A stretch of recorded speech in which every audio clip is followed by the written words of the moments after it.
ส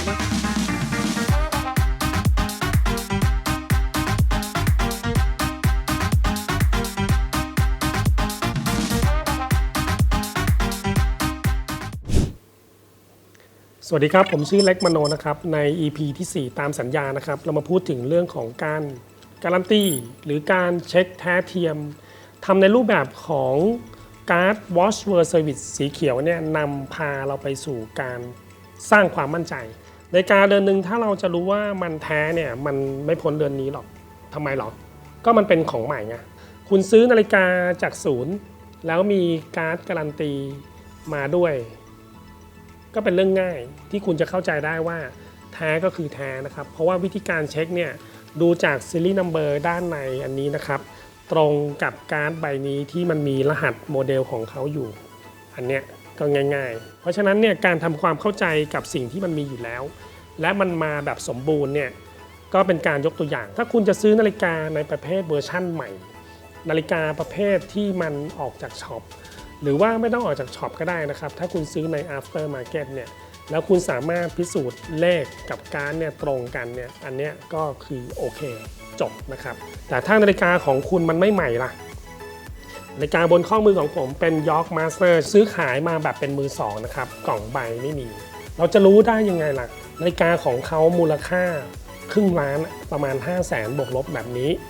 แล้วเราจะซื้อมันได้ยังไงล่ะในเมื่อมันไม่มีกล่องไม่มีใบถูกทำหายไปแต่นาฬิกายังมีมูลค่าอยู่ถ้าคุณอยากจะซื้อนาฬิกาแล้วเนี่ยไม่มีกล่องไม่มีใบทำให้ราคามันต้องถูกลงสิอย่างเช่นถ้ามันมีกล่องมีใบขายราคา 450,000 แต่ถ้าไม่มีกล่องไม่มีใบอาจจะเหลือสัก 420,000 แบบเนี้ยคุณก็อยากจะซื้อถูกไหมฮะถ้ามันถูกไปมากๆแล้วคุณต้องการที่จะซื้อใส่อย่างไรก็ตามคุณก็ต้องการความมั่นใจว่าของแท้นะอย่างเงี้ยใครจะเป็นคนการันตีให้คุณล่ะก็เข้าศูนย์เช็คไงครับทีนี้ถ้าคุณจะไม่เข้าศูนย์เช็คหรือคุณต้องการที่จะเช็คในตลาดข้างนอกเนี่ยคุณจะทำมันได้กี่วิธีผมจะไกด์ให้คุณก่อนนะครับนาฬิกาของคุณถ้าแท้คุณต้องเข้าศูนย์เช็คได้นะครับแต่ว่าคุณเข้าใจไหมครับลองยกตัวอย่างให้ฟังนะครับผมเป็นตัวแทนจำหน่ายนาฬิกา Rolex นะครับมีการซื้อขายกันอยู่ข้างนอกเนี่ยเยอะมากเลยในท้องตลาดแล้วคนก็เดินเข้ามาให้ผมเช็คว่าเช็คให้หน่อยแท้หรือเทียมอย่างเงี้ยฮะผมเป็นตัวแทนการขายเนี่ยผมจะไม่เช็คให้นะครับมันจะเป็นเรื่องที่คนจะต้องนำไปเช็คข้างนอกนั่นเองอันนี้แหละมันจะเป็นเหตุผลหลักแล้วคุณรู้ไหมครับว่านาฬิกาซื้อขาย Rolex นาฬิกาจำนวนมากเลยฮะที่มันมีกล่องมีใบและก็จำนวนมากกว่านะครับที่มันไม่มีกล่องไม่มีใบยกตัวอย่างนาฬิกาเรือนนี้เป็น GMT Coke ปีของเขาคือ 1995 ในสมัยก่อนที่ซื้อเนี่ยก็ไม่ได้คิดว่ามันจะต้องมีกล่องมีใบหรือไม่ได้คิดว่าเขาจะต้องขายแล้ววันหนึ่งที่เขาต้องการจะขายจะทำยังไงล่ะในเมื่อไม่มีกล่องไม่มีใบขายได้ครับมันเป็นของที่มีมูลค่าอย่างที่พูดไปตั้งแต่ตอนแรกนะครับแต่ว่าคนที่ซื้อนาฬิกาเรือนนี้ต่ออีกทีหนึ่งเขาจะกล้าซื้อได้อย่างไรล่ะถึงเป็นที่มาของการ์ดสีเขียวใบนี้จะเปิดให้ดูว่าอันนี้เป็นคัฟเวอร์นะฮะปกของเขามีความหมายว่าวิธีการที่คนจะเข้ามารับบริการการทำ Certify เนี่ยจะต้องดูจากรายละเอียดบนด้านนี้นะครับและเขาจะต้องรู้ด้วยว่ารายละเอียดที่เขาจะมาเช็คเนี่ยจะถูกกรอกลงบนพื้นที่สีขาวอันนี้นะครับแต่ที่สำคัญแล้วก็คือจะเป็นการ์ดใบนี้ต่างหากล่ะ Watch World Service เนี่ยทำหน้าที่เป็นคนกลางระหว่างผู้ซื้อและผู้ขายนะครับเข้ามาดูว่านาฬิกาเรือนนี้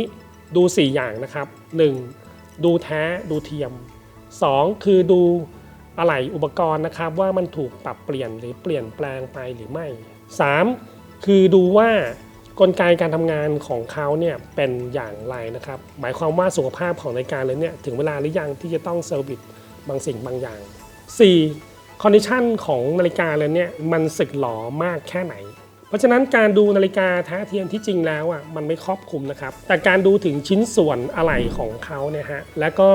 สภาพการทำงานของเขาเนี่ยรวมถึงกลไกภายในเนี่ยเป็นเรื่องที่สำคัญไม่ว่านาฬิกาของคุณจะดูใหม่แค่ไหนก็ตามแต่ถ้ามันเดินไม่ดีนาฬิกาก็ไม่ใช่นาฬิกาไงลองยกตัวอย่างนะครับนาฬิกาบนข้อมือของผมนะครับเป็นรุ่น York Master นาฬิกาไม่กี่ปีเองซื้อมาเมื่อ5ปีที่แล้วนะครับนาฬิกาเรือนนี้ไม่มีกล่องไม่มีใบนะซื้อขายในท้องตลาดอยู่ที่ 400,000 กว่านะฮะถ้า ถ้า 400,000 กว่าเนี่ยผมซื้อได้ในราคาถูกที่ 400,000 ยกตัวอย่างแบบนี้นะครับ 400,000 เนี่ยหลังจากผมจ่ายเงินผู้ขายไปแล้วนะครับผมจะต้องเอาไปล้างเครื่องอีก10,000 กว่าบาทผมอาจจะต้องเปลี่ยนกระจกเพราะว่ากระจกอาจจะโดนเปลี่ยนมาอีก10,000 กว่าบาทผมอาจจะต้องไปขัดลบรอยถ้ามันเป็นรอยขนแมวเราต้องการนาฬิกาที่สวยอยู่ในสภาพที่สมบูรณ์แบบใช้การได้นะครับมันอาจจะมีค่าบริการหลังการซื้อเนี่ยที่มากและเรามองไม่เห็นเพราะฉะนั้นการทำเช็คแท้เทียมเนี่ยเป็นเรื่องหนึ่งแต่การที่เราจะต้องรู้ว่าเราจะต้องมีคอร์สค่าใช้จ่ายหลังจากที่เราซื้อนาฬิกาเรือนนี้มาแล้วเนี่ยเป็นสิ่งที่เรามองไม่เห็นนะครับคอร์สค่าใช้จ่ายพวกเนี้ยเราบอกได้กับที่นี่นะครับเราจะบอกได้ว่ามันมีค่าใช้จ่ายใดๆบ้างในการนำมันกลับมาสู่สภาพเดิมเพราะฉะนั้นในการทำเช็คแท้เทียมเนี่ยดูได้หลักๆคือคุณต้องรู้ทั้งหมด4อย่างนะครับอันดับแรกคือดูว่าแท้ดูว่าเทียมอันดับที่2คือคุณต้องรู้ว่าถูกขัดหรือดัดแปลงคุณทำมันได้หรือไม่นะครับอันดับที่3คือคุณต้องไปดูกลไกของเขานะครับว่ามันถึงเวลาหรือยังที่จะต้องล้างเครื่องหรือซ่อมบำรุงบางอย่างอันดับที่4ก็คือว่ามันถูกดัดแปลงเปลี่ยนอะไหล่มาหรือเปล่าที่พูดมาทั้งหมด4อย่างเนี่ยมันเป็นค่าใช้จ่ายทั้งหมดนะครับถ้าคุณต้องการที่จะมั่นใจว่านาฬิกาเรือนหนึ่งคุณซื้อแล้วคุณได้ของที่สมราคาไม่ต้องเอาถูกนะครับแต่ให้มันเหมาะสมกับราคาที่คุณจ่ายและหลังจากที่คุณจ่ายไปแล้วเนี่ยคุณมั่นใจว่าคุณจะไม่ต้องเสียเงินเพิ่มนะครับอันนี้เป็นเรื่องที่สำคัญนะครับเพราะฉะนั้นการบริการการเซอร์วิสเรื่องของนาฬิกาเนี่ยทุกอย่างมีค่าใช้จ่ายทั้งหมดนาฬิกาของคุณหลักแสนให้คุณลองคิดดูนะครับว่าเวลามันเซอร์วิสขึ้นมาเนี่ยมันอาจจะต้องเสียเงินตั้งแต่ 5% ถึง 20% นะครับคุณลองบวกเข้าไปในมูลค่าของนาฬิกาที่คุณจ่ายไปด้วยถ้าคุณลองคิดแบบนี้ได้เนี่ยคุณจะรู้ทันทีเลยว่านาฬิกาเรือนนี้เหมาะสมหรือไม่ที่คุณจะจ่ายเงินให้กับผู้ขายไปนะครับถ้าคุณชอบในรายละเอียดของวิธีการเซอร์วิสของ Watch World Service เนี่ยก็อย่าลืมกดไลค์กด Subscribe นะครับอย่าลืมที่จะพบกันในตอนหน้าด้วยนะครับพบกับผมเล็กมโน